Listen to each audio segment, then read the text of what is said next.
Okay, good morning, everybody. As you know, whenever I do a service, we have lots of issues or problems or whatever. So we have no starting music because we've got a technical hitch on the starting music. So that's the first thing. And dear David, bless his heart, he was going to play guitar and sing for the rest of my music. So we don't have David either. But he's very, very poorly with pleurisy. So he phoned me last night to say he couldn't do it. So Sheila, we think, might have some reflective music and some end music. No, I'm just getting a wave saying, no, we have no music at all. So I'm very, very, very, very sorry.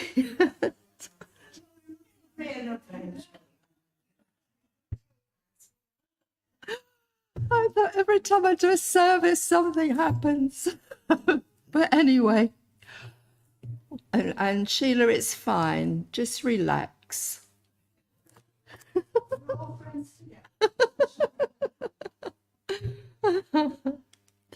Okay, so all you've got is my voice, and in the middle of it, a lovely little bit of a poem read by Caroline. So just enjoy what there is. I'm really sorry there's no music, particularly as this service is about creativity. What's Sheila saying something? I don't know what she's saying. Are you saying something, Sheila? No, she's not. Okay. So the opening music was a beautiful piece of cello. All right. So just pretend you're hearing a cello in the back of your... It's called Kiss the Rain. It was Kiss the Rain. So, so welcome, everybody. And I will try and light the chalice. And, you know, I always have problems with that because of my dodgy hand. I might end up calling Jill to... Oh, Jill's got a bit of a dodgy hand as well.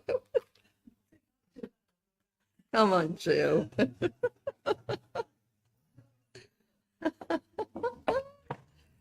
Oh, thank you. Thank you.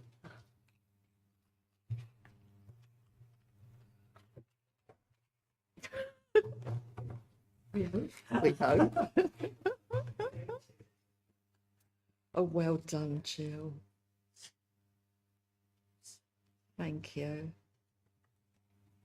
Thank you very much. So we light this chalice to remind us of the shared cup of fellowship and the light of wisdom. The warmth of its glow reminds us of God's everlasting love. So now, because of, you know, having no music, I'm really expecting you to sing the hymns loudly. All right. So our first hymn is the Purple Book, number 38, for the music. No, that's been changed, right? Okay. 99. Yeah, I hope so. I hope so. 199, Weave a God Creator. Maybe I should have got you all to do some weaving. That ought to...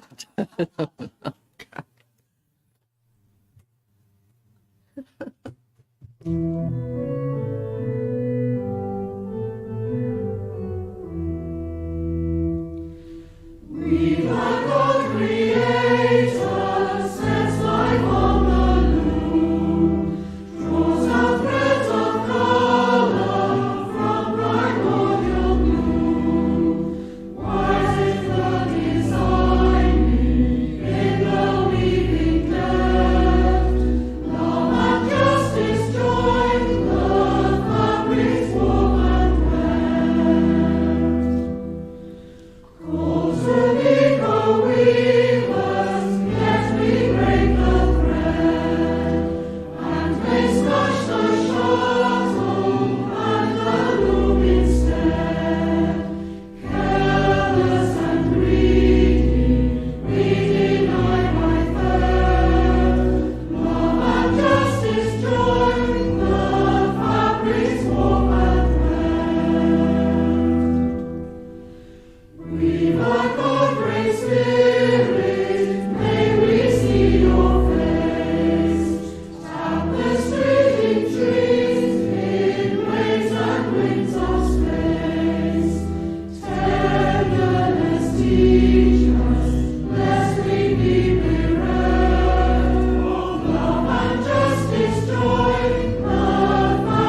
And the second hymn, you'll sing even louder, won't you? Okay. So we always have a story, and this is a little story about creativity, and it's a little sad story, really. But it works out all right, I think. Well, sort of. And it's called The Little Boy by Helen Buckley. Once a little boy went to school. One morning, when the little boy had been in school a while, his teacher said, "Today we're going to make a picture." Good, thought the little boy. He liked to make pictures. He could do all kinds: lions and tigers, chickens and cows, trains and boats, and he took out his box of crayons and began to draw. But the teacher said, "Wait, it's not time to begin yet." And she waited until everybody looked ready. "Now," said the teacher, "we are going to make flowers." Good, thought the little boy. He liked to make flowers, and he began to make beautiful ones with his pink and orange and blue crayons. But the teacher said, "Wait, and I'll show you how." And it was red, a red flower with a green stem. "There, now you can begin." The little boy looked at the teacher's, then he looked at his own flower. He liked his flower much better than the teacher's. But he didn't say this. He just turned his paper over and made a flower just like the teacher's. It was red with a green stem. On another day, the teacher said, "Today we're going to make something out of clay." Good, thought the little boy. Snakes and snowmen, elephants and mice, cars and trucks. And he began to pull the lump of clay. But the teacher said, "Wait, it's not time to begin." And she waited until everybody was ready. "Now," said the teacher, "we are going to make a dish." He liked making dishes, and he began making some of all shapes and sizes. But the teacher said, "Wait, and I will show you how." And she showed everyone how to make a deep dish. "There," said the teacher, "now you may begin." The little boy looked at the teacher's dish, then he looked at his own. He liked his dish much better than the teacher's. But he didn't say this. He just rolled his clay into a big ball again and made a dish like the teacher's. It was a deep dish. And pretty soon the boy learned to wait and to watch and make things just like the teacher. And pretty soon he didn't make things of his own anymore. Then it happened that the boy and his family moved to another house in another city, and the boy had to go to another school. And the very first day he was there, the teacher said, "Today we're going to make a picture." Good, thought the little boy, and waited for the teacher to tell him what to do. But the teacher didn't say anything. She just walked round the room. When she came to the little boy, she said, "Don't you want to make a picture?" "Yes," said the little boy. "What are you going to make?" "I don't know until you... what are you going to make?" And the teacher said, "I don't know until you make it." "But how shall I make it?" said the little boy. "Why, any way you want to make it," said the teacher. "Any colour?" said the little boy. "Any colour you can have it, or lots of colours. If everyone made the same picture and used the same colours, how would I know who made what?" "I don't know," said the little boy. And he began to make a red flower with a green stem. And that was me when I was little, and I've never been able to draw a flower since, because that creativity at that point was knocked out of me. But my dad used to give me bits of wood from bombed out houses and nails, and I used to make things from wood and nails and a bit of paint. So although that side of the creativity was knocked out of me, I was able to use it because it is in our DNA, that creativity. So, and nowadays I actually like to embroider and crochet, and I really support a charity called Find Cell Work, which is prisoners making embroidery and sewing things. It's like rehabilitation for prisoners. It's very expensive to sell, but they do sell their pieces, and you could look it up. It's called Find Cell Work. So I'm just giving a little hint there that a very good charity. Anyway, as your voices are so good today, second hymn is the Green Book, number 43, Universal Spirit. So stand if you are able.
It's really good that I've trod on something. Thank you, Jill. It's very good that we've got the music for the hymns, because we have got a little bit of music, haven't we? So anyway, let's quieten down and ground ourselves for our prayers. The first prayer is by Frank Walker, who's a retired Unitarian minister. We pray for a keener delight in the world around us, delight in its loveliness, its colours, its scents and sounds, delight in the fascinating structure of nature and of the human form, delight in the saga of the past, in story, song and movement, in art and science, and in good work well done. Delight in the present moment in all its richness. Amen. And the second prayer is a prayer or a blessing, and it's by Marcus Liefert, and it's based on the Sermon on the Mount. O you who are makers, makers of beauty, of paintings and pottery and sculpture, blessed in the making, you who make with hands and hearts and minds, who make out of breath and bones and blood human lives, blessed are the makers. Blessed are those who make us laugh, who make jokes and faces and toys. Blessed are those who make messes, who make trouble and friends, and when needed, make up. Blessed are those who make do. who make it last, make it work, make beds, and make time for others. Blessed are those who make love, who make out and make more and make mistakes. Blessed are those who make coffee and tea, who make conversation, who make meaning in the face of tragedy, who make merriment and awaken joy. Blessed are those who make peace, for they shall inherit the earth. May it be so. And now Caroline will kindly read us a poem, and it's called Orange and Energy, and it's by Jennifer Healy. Thank you, Caroline. This is by Jennifer Healy. I want to write the poetry, read the poetry, breathe the poetry. I want my life to be a beautiful, merry mosaic that even I can't help but fall in love with. Create, create. I feel the winds of fury blowing through me. Even my bones are smiling. I hear my veins pulsing with desire, like branches dancing in the breeze. Wildflowers are waving and the ocean blossoms with a new idea. Crazy and beautiful is how I want my life to feel. Let it be, let it be. I write to be free. I write to tap in. I absorb the poetry, and so it shall be. And then I am this new energy. Thank you, Caroline. Thank you very much. And now I'm just going to have a quiet meditation for 5 minutes.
And you also send healing thoughts to David, please.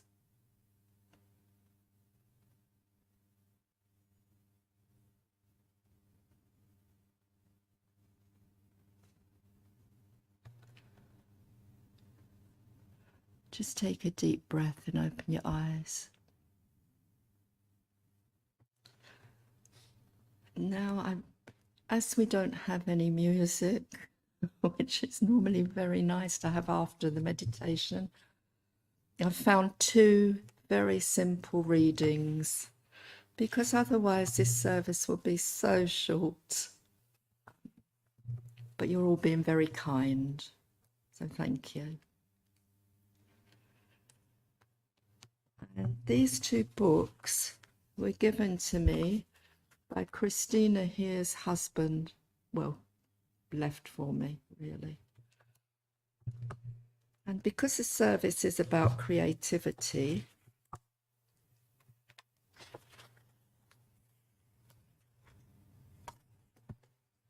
this one is called The Unexpected Stairway. My husband and I had been at a small hotel in Bergen for 2 days before we discovered the stairway. We had known it was there, of course. We had seen the sign, if not the thing itself. But we used the elevator. Saved time using the elevator, we thought. And we needed energy for exploring that charming Norwegian town on misty October days. After breakfast on the 3rd day, when the elevator seemed slow in arriving, my husband decided to walk up. He was waiting at the elevator door when I and the elevator arrived on the 4th floor.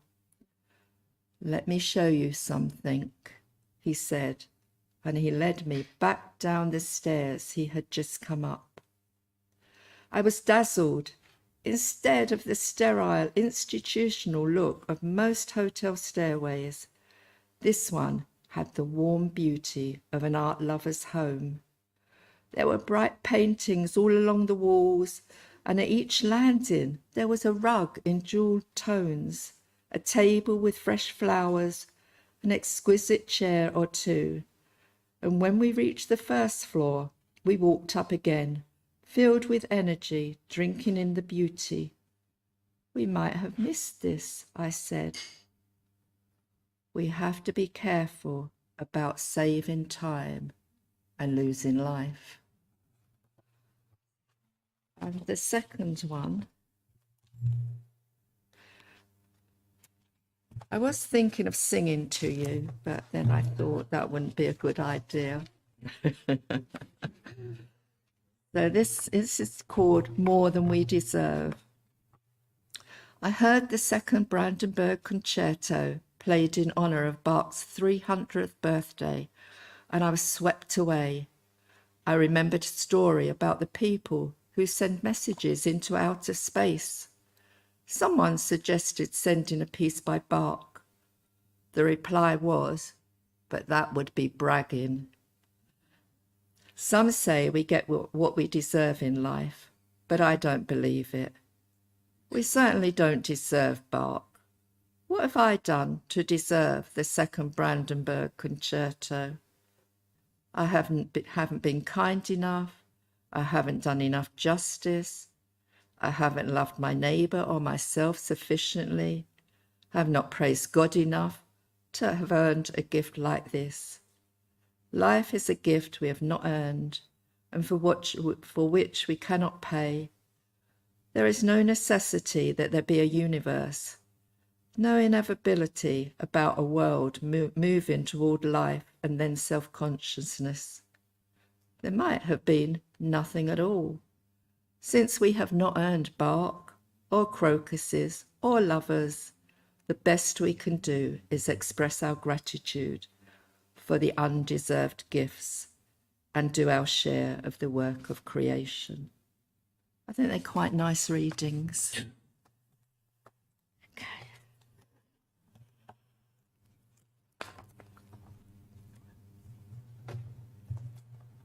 Have a drink of water.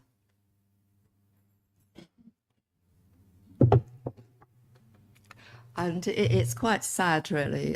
Poor David, he sounded so poorly on the phone last night, and he's in a lot of pain.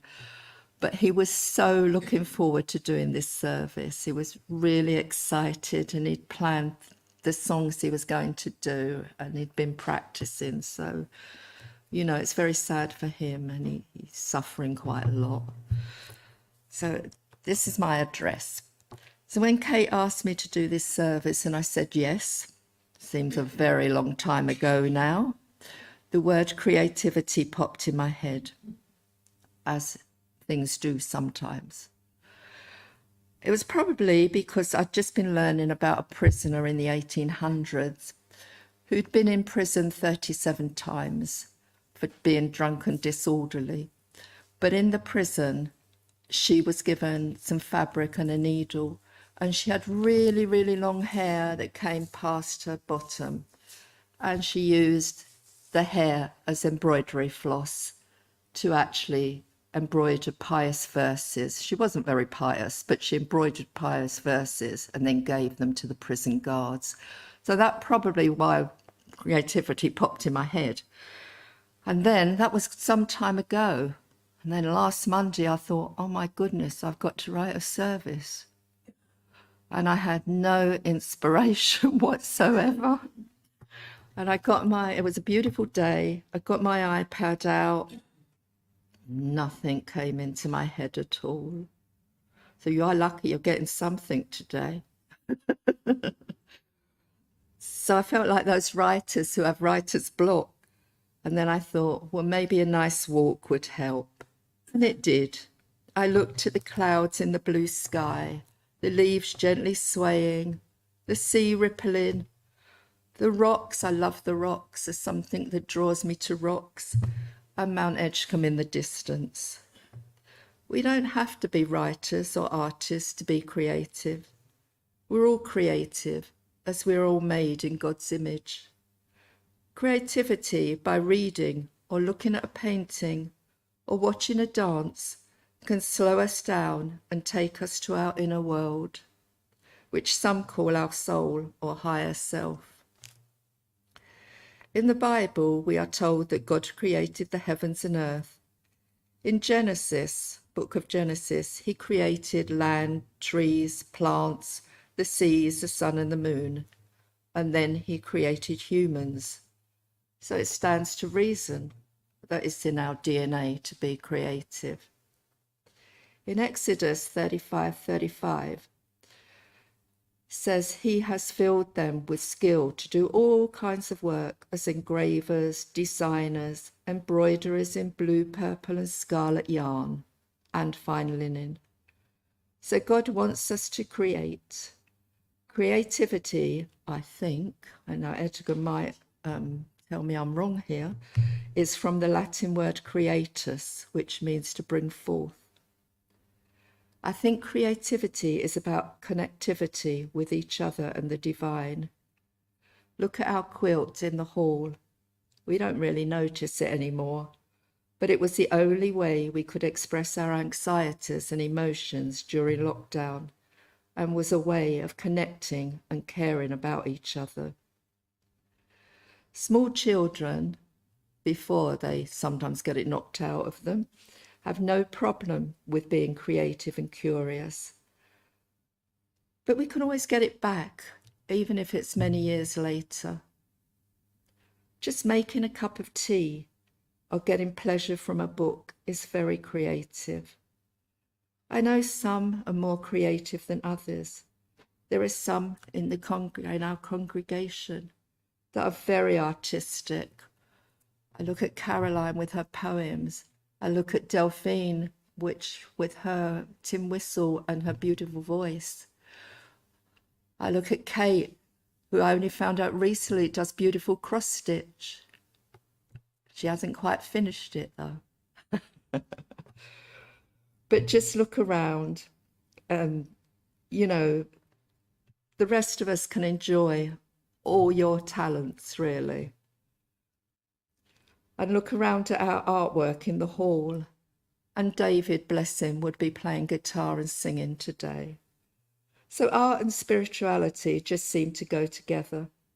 I think it's about your soul connecting to the divine. A piece of music can bring joy or let out pain. A dance can be frivolous, fun, or deep and soulful. One friend says she hasn't a creative bone in her body.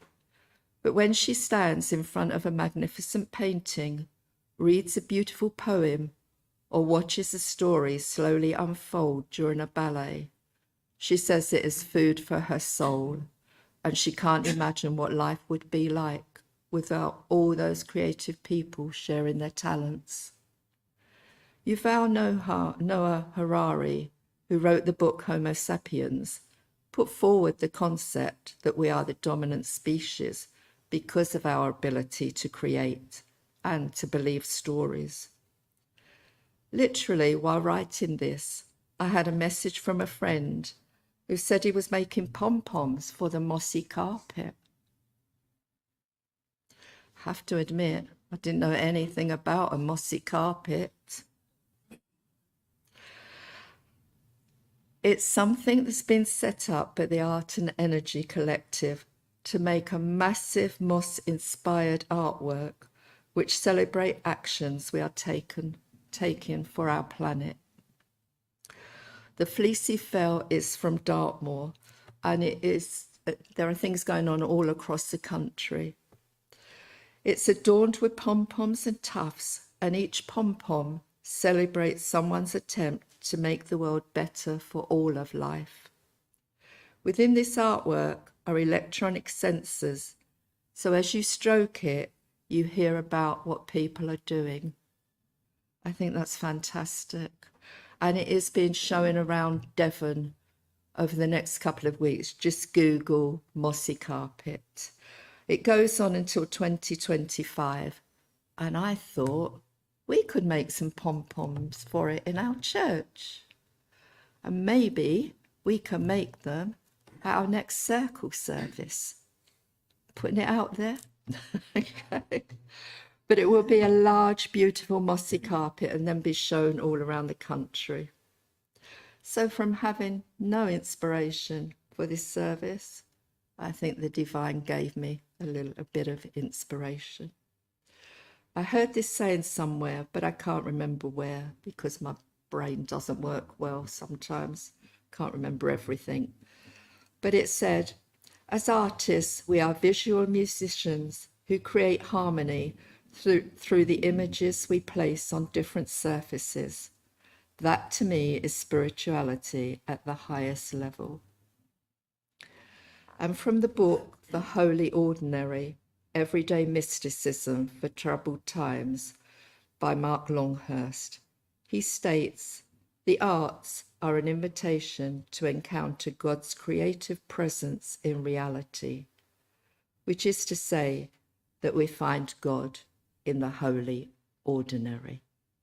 Thank you for listening. And our third hymn is Purple Book number 88, and one of my favourites, Let It Be a Dance.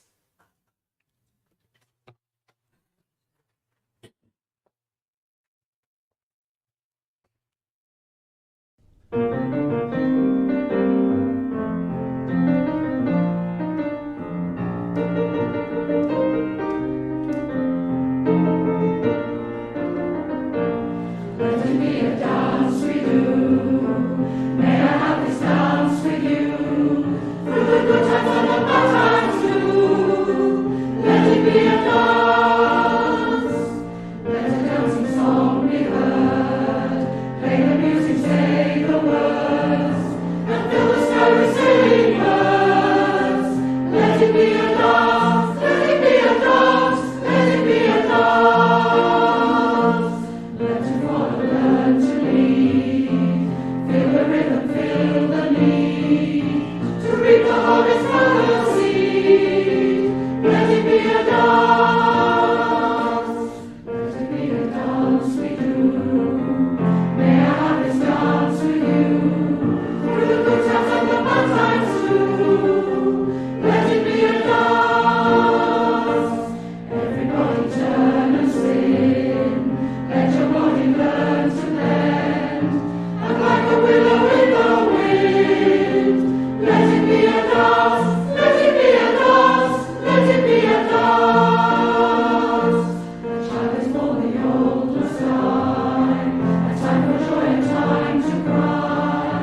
And our closing words are by Pope Francis in his latest book, from his latest book.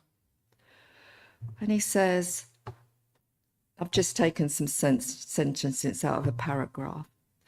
A Latino writer once said that one of our eyes is made of flesh and the other of glass. With the eye of flesh, we see what's in front of us. With the eye of glass, we see our dreams. In the daily reality of life, there has to be room for dreams. Everyone dreams of things that will never happen, but dream them anyway. Desire them, seek new horizons, be open to great things. Open up and dream. Dream that you can make a change in the world. At times, you might get carried away and dream too much, but life will remind you of what is possible. And share your dreams. So first and foremost, dream. Thank you. And we don't have our closing music, as you know, so I'll go straight to she.